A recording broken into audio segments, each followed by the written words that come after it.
Hello,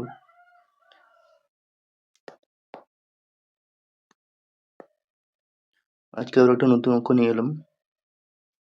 বলছে একটি অঞ্চলে মোট ভোটারের 12% ভোট দিতে আসেনি।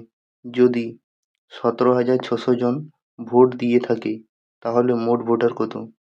বলছে 12% লোক ভোট দিতে আসেনি, কিন্তু যদি 17,600 জন ভোট দিয়ে থাকে তাহলে মোট ভোটার কত?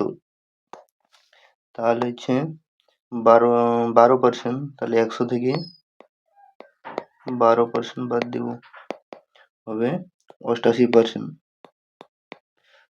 এই 88%-এর মানটাই হচ্ছে 17,600। 17,600, তাহলে এটাকে 17,600 গুণিত 100 বাই 88, এটা করলেই আমি 100%-এর মানটা পেয়ে যাবো। তাহলে 88 দিয়ে ভাগ করি, 88 দুগুণে 176,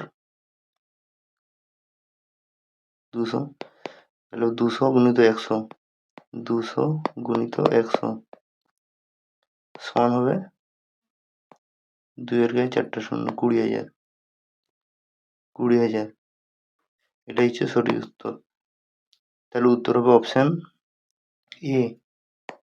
অপশান এ হবে সঠিক উত্তর। তাহলে মোট ভোটারের সংখ্যা হচ্ছে 20,000।